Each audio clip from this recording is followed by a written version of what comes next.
with hiring another chiropractor, the way you know it's time is we were plateauing on collections. So I was seeing as many patients as I possibly could. If somebody's hurting, you need to be able to get them in same day. When you're not able to do that, it's time for you to get an associate doctor.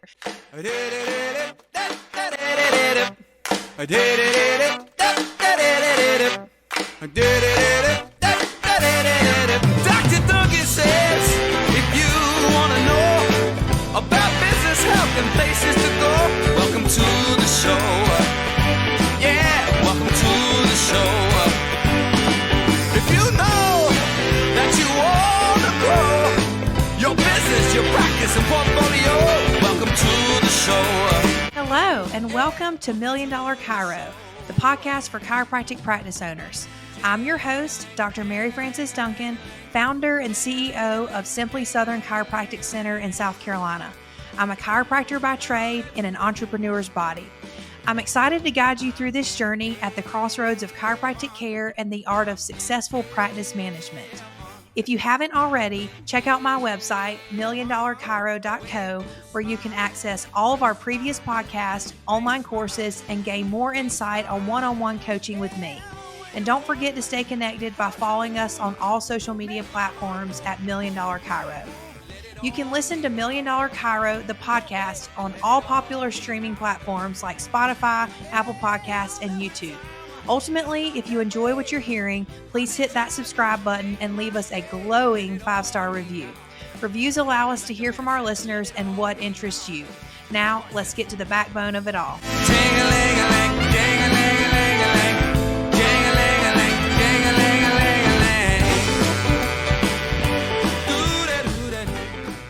Hello, everybody. I'm here with my executive assistant, Kelsey, and today we are talking about how to know when it's time to scale your chiropractic practice. This is episode 16. Thank you for joining us. Hey everybody, thank you Dr. Duncan for having me again today. I love asking Dr. Duncan all of these questions just because I get to learn something new as well. So let's just go ahead and hop on into it. Today, Dr. Duncan, we're going to be talking about how to know when it's time to scale. And if anybody knows this, it would be Dr. Duncan. We have 2 amazing clinics that she has started both of. So let's just go ahead and hop on into those questions. So the first question is, what are the key signs that indicate a clinic is ready to scale? Dr. Duncan, just kind of to put into terms of Simply Southern Chiropractic Center, when did you know it was time? So I opened our first office almost 10 years ago, and we opened our second clinic location about almost 5 years ago. And so when I knew it was time to get associate chiropractors and to scale, it was sort of in the same time period. Okay. So I got our first I opened in 2015, and I got our first chiropractic associate in 2000, I believe, 18.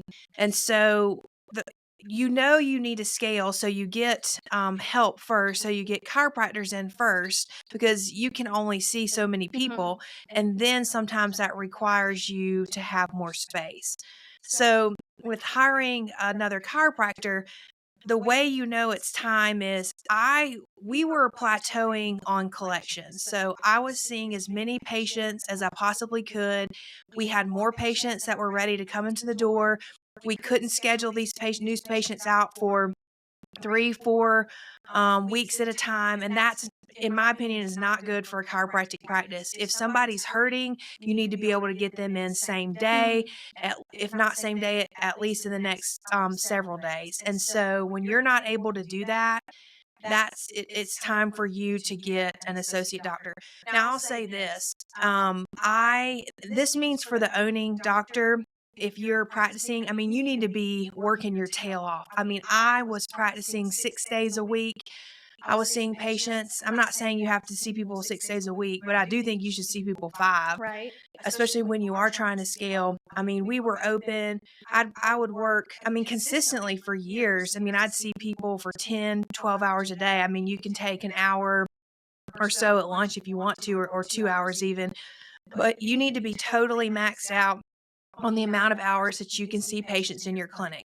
that's when you know that it's time to get an associate doctor because you can't take any more patients. Also, you want to totally load your schedule up with as many patients as possible so that when you do hire an associate chiropractor, you've got some wiggle room. You can maybe transfer some patients to them so they have something to start with.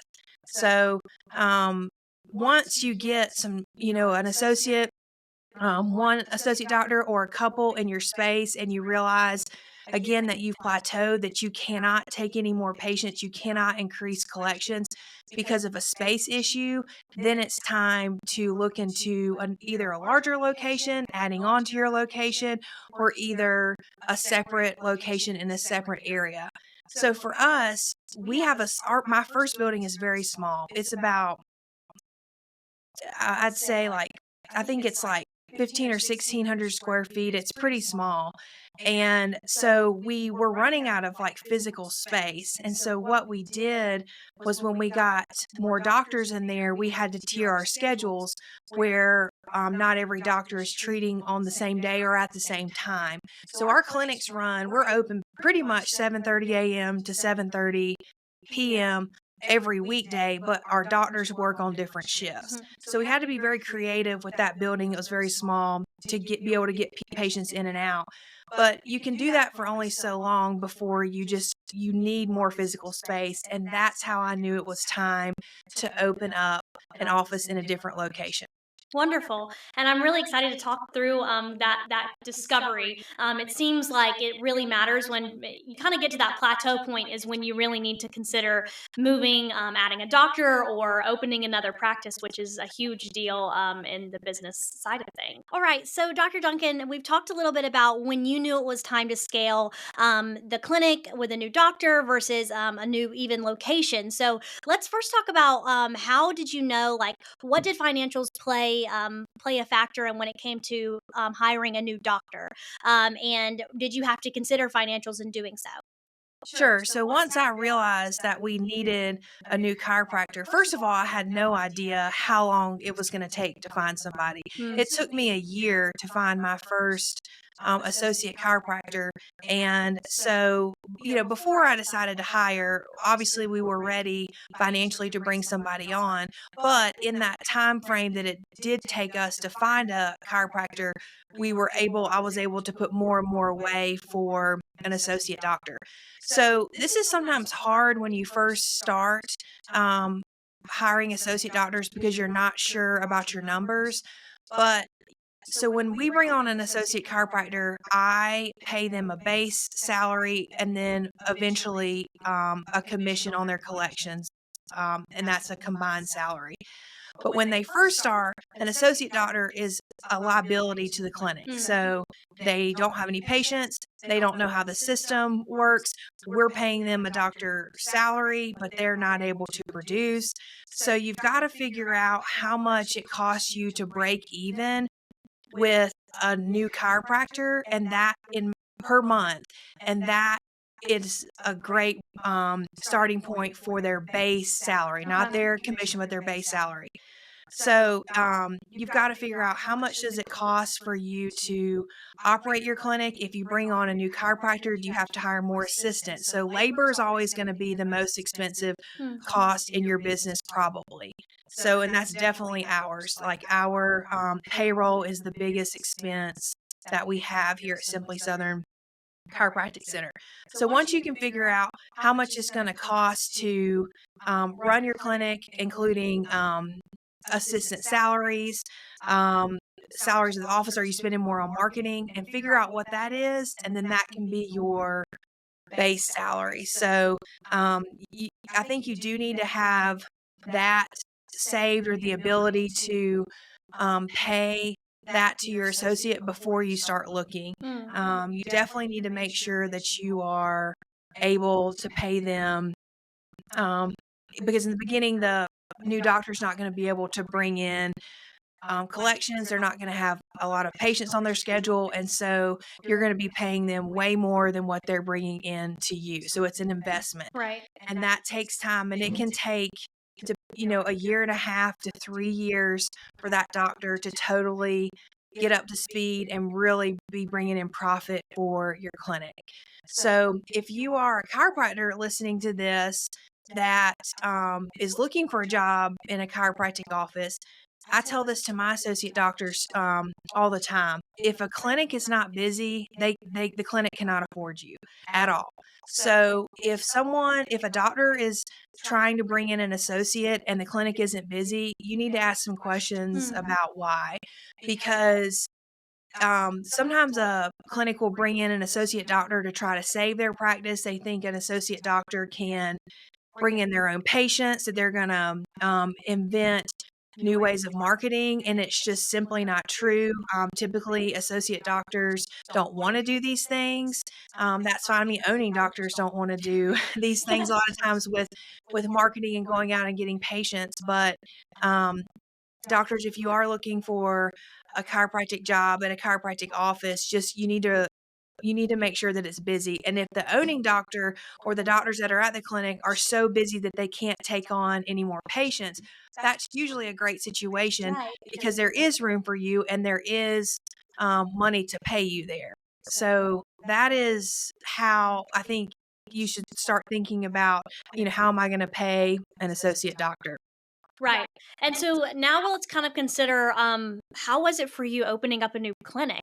How did you realize it was time to scale past the point of having a couple of doctors on staff to I need open a new clinic in a different area? Sure. So in our original location that we still have, at one point, I had 3 doctors in that little 1,600 square foot building with tiered schedules. And it was just, we had parking issues. I mean, it was just a logistical nightmare. And so I've realized that we can comfortably put 2 doctors in that clinic with tiered schedules, but we physically needed more space to grow. And so what I did was I looked in our patient base and I went to see where are most of our patients coming from other than the zip code that this original office is in. So I listed all the zip codes of patients that were coming into our clinic and I numbered them, number 1, 2, and 3. Like the most people are coming from live in this zip code. The second most number of people live in this zip code. And I figured out, and by the way, I don't suggest anybody open their second or third clinic more than about 10 to 15 miles away from their first practice. 10 miles is ideal because if you have problems, that way you can physically get there to help that clinic. Or if you need a staff member to go to the other clinic, they can physically get there in a reasonable amount of time. So a lot of our patients were coming from our Greer. And so that's what made me decide to open our Greer location. That's also where I'm from. That's my hometown. I'm sure that's why I pulled a lot of patients from Greer to begin with. And so we put a location in Greer. So when we opened that second office, we shifted a lot of patients from our Greenville location to our Greer location. And that helped us get started because we weren't totally starting from scratch like I did the first time. And so if we get a third location, we'll run a demographic report, look at the zip codes of where a lot of our patients live that are not directly in the zip code that our current buildings are located. And then that's how you figure out where does your next office need to be. If you're in a more rural area, you probably are going to have to go further out than 10 miles to put a second location or a third location. But if you are in a rural area, hopefully the traffic's not too bad and you can get to another clinic that's 20 or 30, 20, 30 miles away in a reasonable amount of time. Because where I live here, even though the offices are 10 miles apart, I mean, it can take us an hour or more sometimes in heavy traffic to get from one office to the other. So you can go by mileage, but you don't want to have an office more than about an hour away. If you can get an office, about 30 minutes away, that's even more ideal. Right. I didn't know that you did like a whole demographic search for the next location for the offices. I didn't realize that. I thought you just kind of went to where your hometown was. So that's something I didn't know. And that's really exciting to kind of take us into the next question on talking about the operational aspects of running two clinics, having, it's time to scale. We have a new doctor or we have a new clinic. How do the operations kind of come into play here? Did you have some struggles? Let's first talk about hiring a new doctor. When you hired a new doctor, the operational adjustments to adjusting your schedule to having another doctor on staff in the same building as you, how did that look? So when you hire your first associate, we as owning practice owners or owning doctors, we don't know how to hire associate doctors when you first do it. That's why I always recommend some sort of like coaching or training, but you don't know how to hire and you're going to have to figure that out. So once you get your first associate, I mean, there's a lot of ups and downs with learning how to teach them, figuring out what they know and don't know, figuring out how they're going to be able to work with you in a small space if you have a small space. And so that in itself is hard, and those are uncharted waters. So you've got to figure that out. And I suggest doing that before you look into opening more locations. Also, another option is if you are ready to scale, you don't have to have a different location. You can expand the building that you're in, and it's always easier to keep everybody under one roof. So the less locations you have, and if you're able to expand your building and see more patients, that's always going to be easier than having a second or third location. Just know that. And that's okay. Like you can have a large clinic in one spot. Your overhead's going to be cheaper. Staffing's going to be easier, and you will have less issues with that. But get some chiropractors in your practice first before you even think about expanding your physical location or moving to another spot. Right. And talking about moving to another spot, that's where I feel like a lot of the operations come into play even more so. The first time you're just trying to figure out how to work with a new person, but moving to a new space, the operation aspect of it all shifts to a whole new location. So how was that for you opening up the second location? So be ready for a wild ride because you've got to, in order to fund this new clinic, you've got to be busy where you are, and you cannot stop treating. You've got to still come in. You might have to put in some extra hours. You may need to come in and work an extra day.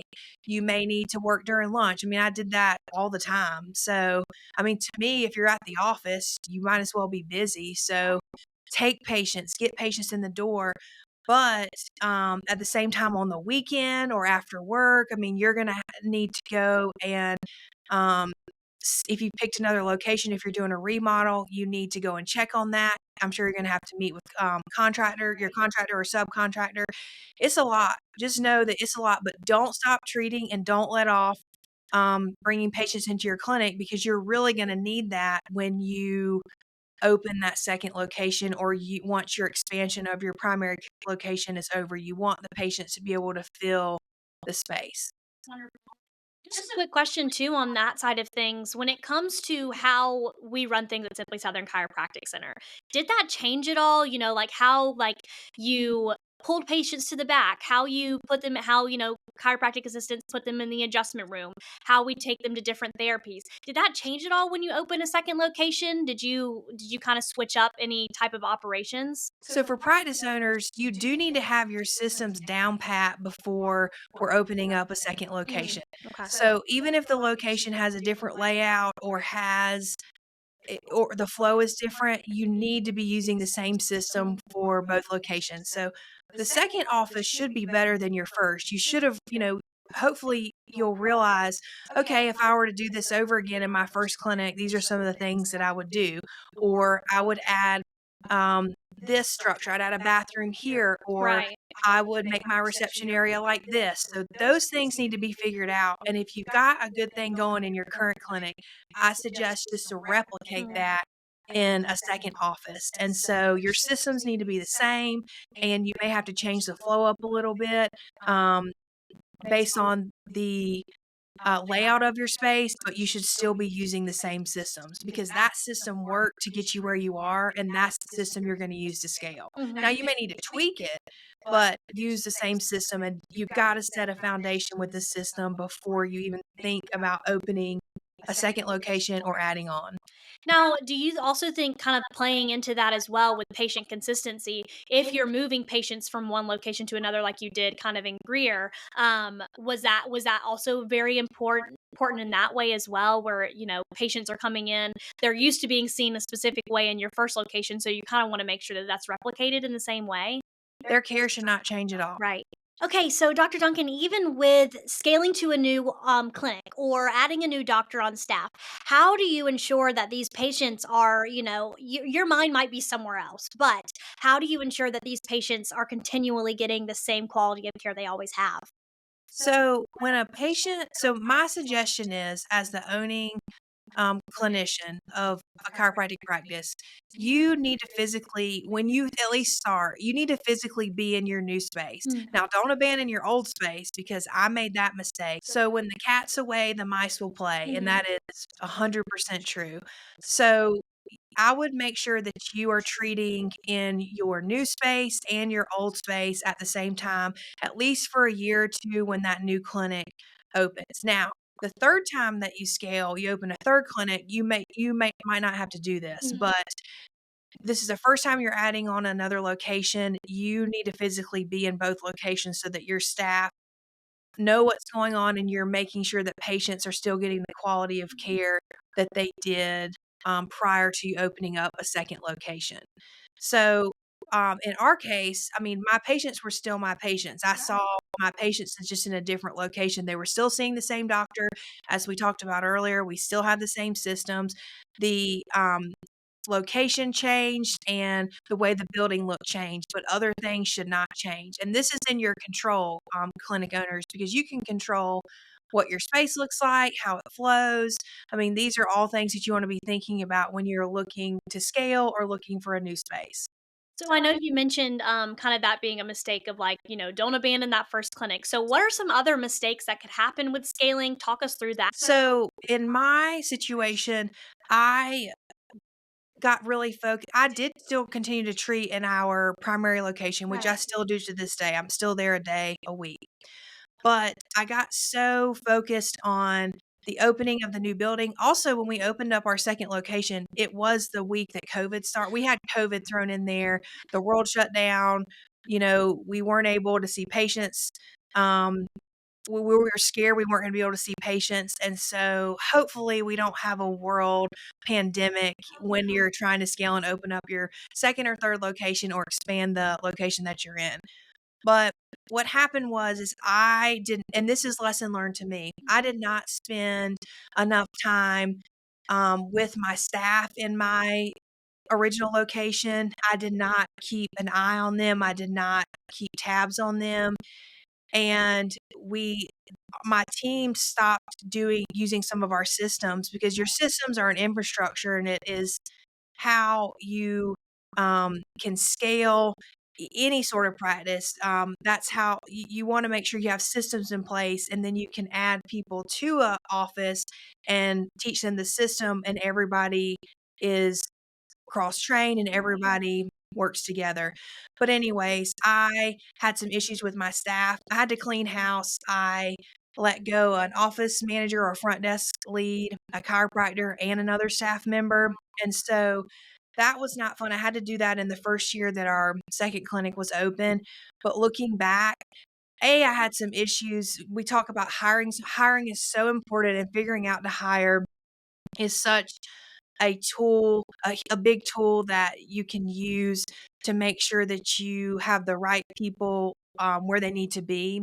But I was still learning about hiring. I just hired an associate doctor. I was learning about that. But just don't abandon your original people and just make sure you keep an eye on them and make sure that they're doing the things that they need to be doing. Because when they start changing systems because the owning doctor's not in the clinic, your office is it's not going to survive and it's not going to do well. And it may take you a while, maybe several months or a year even to figure this out. But if you don't keep your eye on things, the clinic can go down. And just remember, as a clinic owner, you built the clinic to what it was. Like, this was your hard work. It was your ideas. It was your relationships with people in the community. You put everything you had on the line to open up your clinic. And so just know that, like, the people that work for you did not do those things. And while they may not have ill intent, they just don't understand the reason why you have some of these systems in place. You know why you have the infrastructure and the systems that you do, because you've learned through mistakes. But when you make mistakes, it's different than when your staff makes mistakes, because you ultimately hold the purse strings. Like, you hire somebody to follow a system that's already in place. And in most cases, we don't want to reinvent the wheel, because you have figured out as a clinic owner what works and what doesn't. And so if you make a mistake as a clinic owner, you're able to take that information and learn from it so that you don't make those mistakes again. But it was your money that you were playing with there, not somebody else playing with the money of the collections of the clinic. So just remember that. And if somebody can't, if they're not doing what you asked them to do, they got to go. And any other mistakes that you kind of thought through when it happened, when you kind of scaled on the building side of things? Did you learn something from the first building when you were building the second building that you were like, okay, I want to do this system and this structure differently? Yeah, so in our second location, it's about 5,000 square feet. Mhm. And so the system that we had in our first location was awesome. And I just wanted to double or triple the volume that we can have in our second clinic. So our second clinic in Greer can house at its max up to 4 chiropractors at one time. Really, our first location, I figured out we do well with about 2 doctors in there at the same time, and that's about it. So we doubled the amount of chiropractors that we can have in our second clinic. So, and also we have room to grow. So we've got a full basement that we're able to use for office space, which I had no storage or office space in our first location. I knew that was something that we needed. And with our second clinic, we're able to sort of shut down the back portion if we're not using it, and stay up closer to the lobby. And that's very helpful, where you can section off part of your clinic. But I will say a lesson I learned, whatever you think the cost of and I learned this the first time, but whatever you think the cost of your remodel is going to be, or your building costs are going to be, it's going to be way more. So I would even just plan on doubling your budget, because you don't know what you're going to run into. Hopefully, when you are thinking about scaling and thinking about a different location or expanding, you've got to not only you might need to do a remodel or an upfit for your location, but you need to factor in furniture, equipment. So chiropractic tables, your x-ray machine. What other expensive items are you using? Lasers, stem wave. Like, what are you using in your clinic? Do you need multiple of these? So it's a lot. And you know, I'm go big or go home. So I want to have a nice space. I want to decorate it well. I want it looking nice when we open. I don't want to do projects along the way. I suggest making the clinic that want patients to come to. You need to do that up front. I have an online course. I talk a lot about this, about opening a practice and some things you should do to work with your contractor. I always suggest getting an interior decorator. It does matter how your place looks, and it needs to be clean. I cannot stress these things enough. So I think part of the reason that we're successful in our clinics is because we have a nice space that is inviting. It's decorated well. It is very clean. I'm OCD. You don't need dust on your baseboards. I hope you don't have ceiling fans in your clinics, but if you do, they need to be dusted. Do not have dust on those. Clean, clean, clean, clean, clean. So it needs to look nice and be clean, but that costs money. And so whatever you think the cost of your project is going to be, I would count on it at least probably doubling, because ours did, for sure. Right. Were there any, just kind of off the cusp, were there any crazy purchases that you were not expecting with opening your second office? Well, yes. So we got one of my chiropractors growing up. She's a mentor of mine. Mhm. She retired and she had just gotten a new digital X-ray machine. So she gifted me this X-ray machine and it was great, but not maybe we opened in March and this happened in July. Our X-ray machine, it was fried. So we had some electrical issues there and that X-ray machine was gone. So we had to replace it with a brand new machine. That was unexpected. I was not going to originally um, finish the basement in our second location, but I decided to go ahead and do that because at the time it was COVID and the cost of materials were going up. The cost of everything was going up. So I figured that we would just go ahead and finish the basement out. It was a completely unfinished space, cement floors, like I mean, we really finished that out, so I'm glad we did that, and that added a lot to my project, but I had budgeted about $500,000 for this project in Greer, and it ended up being a little bit over $1,000,000, so between, now costs did go up on me with COVID because we started this project in the fall of 19, and we ended up finishing in the spring and early summer of 2020 when we added on the basement, so, I mean, costs started to soar because we had supply issues getting materials into the United States and all. So hopefully that won't happen again. A global pandemic when you're trying to scale, but just budget for more what you think. And a lot of things like you may get the option. Do you want to purchase this or do you want to purchase this option that has that's going to last you longer, that the quality is better? And I tend to go for those things that I can purchase up front. It may be more, but then I can get more wear out of it over time. Right. Cross for no more global pandemics. That'd be Right. great. So, last question, Dr. Duncan, for you about how you know when it's time to scale. Do you see right now any trends in the healthcare industry that could impact when clinics should scale? Do you see any trends that are happening, anything that's going on that you're like, maybe you should hold off, or no, this is a great time to? What are your thoughts on that? Well, I think chiropractic is growing, which is great. We have more and more people that are willing to see a Mm, chiropractor and that are willing to come in. I think as older generations pass away and we have young blood um, growing up and becoming adults, they don't have the stigma attached to chiropractic care that, our older people do that are now 60, 70, 80 years sure. old. And so I think chiropractors are just gonna get busier and busier, which is great. I would things are so you just gotta remember this, and I did not realize this for a long time. You've gotta be able to afford, scaling, and we can only charge so much per appointment. Even if you're like, a specialized clinic in an area, that can charge more. Say your max appointment, is, I don't know, $250, $200. I'm not talking about a new patient, I'm talking about a regular appointment, and that's high where we are, just cash price. That's all you can charge. So you have to see volume. And for chiropractic clinics to be busy, we have to see volume. And you've got to understand that because, like, for example, if we were dentists, we may have procedures that are $5,000 to $10,000. We don't have that price tag on our procedures. Right. If you're a lawyer, you could win a case that's multi-million dollars, but that's one case. We can only charge so much per appointment, so we've got to see volume.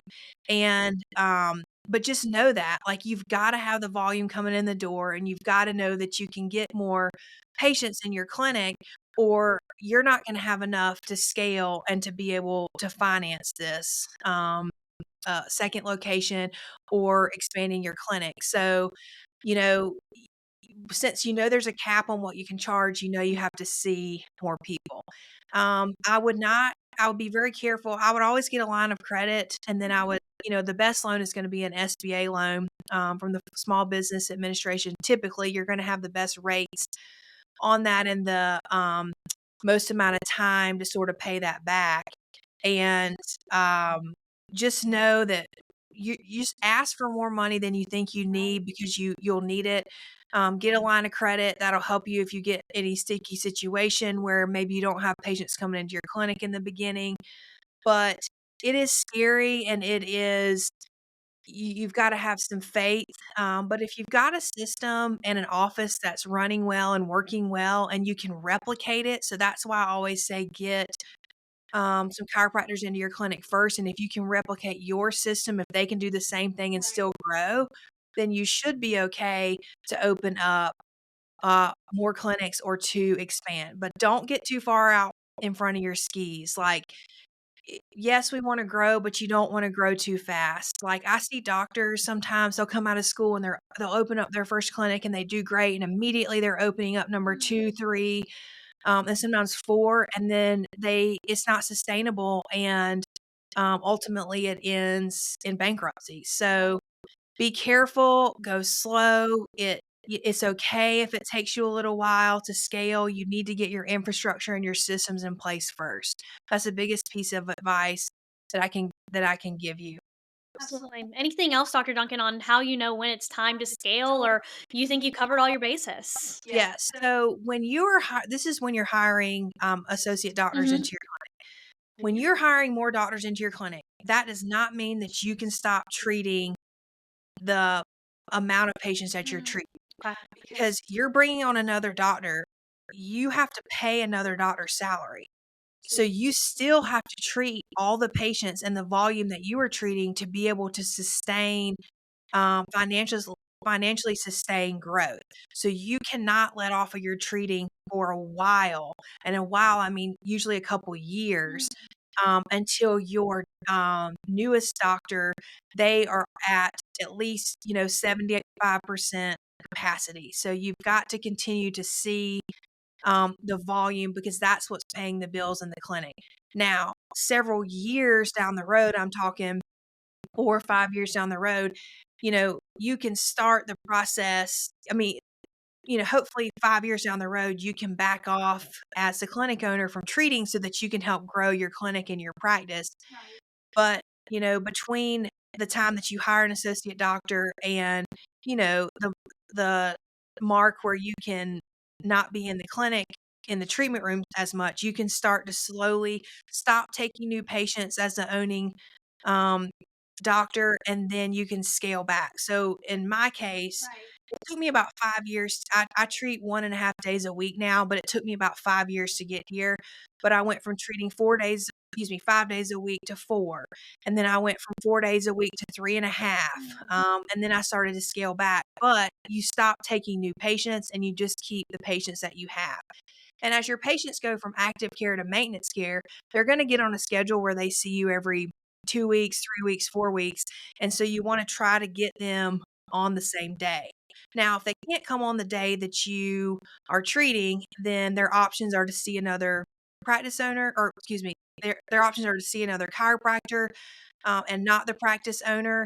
And you've got to be okay with this. Sometimes they just won't come in. Sometimes patients will tell you, if I can't see you, Dr. Duncan, then I'm not going to come in. And you've got to be okay with that as a practice owner. And that is hard, because as a practice owner, you've worked so hard to get patients in your door. You don't want to lose them, especially if they're good patients. But just know that if you don't let go as a practice owner of patients, and if you don't, if they say they're not going to come back in, that's okay. You've got to let go, because you'll never grow and you'll never scale if you can't get out of the treatment room. Because if you're always in the treatment room, you don't have time to do marketing. You don't have time to grow your business. And so that was one of the hardest things was, you're going to have some diehard patients that only want to see you. And most of them, if they really want to see you, are going to be willing to change the day that they come in, to fit when you treat. But if they're not, you just got to be okay with them seeing, with not seeing anybody else and just not coming back to your practice. And I will give you everybody a tip on this. And this is where some coaching comes into to play. But one of the things that we've done this work really well is we don't tell our patients, we may say, we're going to make a change in October, but maybe in September you have the new doctor start to treat on Thursdays. That way, the patient has no choice but to give the new doctor a chance. Now, if they give the new doctor a chance and they don't like them, that's fine. They can change their schedule to go see me, who was their prior treating clinician, if they can come on my schedule, or if they don't want to see anybody else, then they may leave the practice, and that's okay. But I don't want patients to say they're not coming back to the office because they don't want to see another provider when they never gave them a chance. Now, if the patient gives the provider a chance and they don't like them, that's one thing, and I understand that. But if you say that you don't want to come in to see another provider and you never gave that provider a chance, I don't I don't think that's fair to the new clinician, because hopefully as a practice owner, you have hired chiropractors that are just as good as you are and treat very similar to how you do and treat the same way. And so that usually works in our clinic. So once a patient sees a new provider, they like them, they realize that they're very similar to how I treat, then they're usually okay and we don't have problems. Now, what I will do is on those days, so say I was treating on Thursday and we have a new doctor come in and start treating those patients earlier than the patients expected, I am usually there. So I'll have the new doctor start with the patient and do an adjustment, and I'll sort of stand outside the room and I will come in after the adjustment and I'll say, "Hey, Sally, it's great to see you. How was your adjustment today? Is there anything that I need to check or tweak? How are you feeling?" And so that way the patient knows that I'm still there. They do still have the option to see me if they're willing to change their schedule. That is a way I've learned that works really well.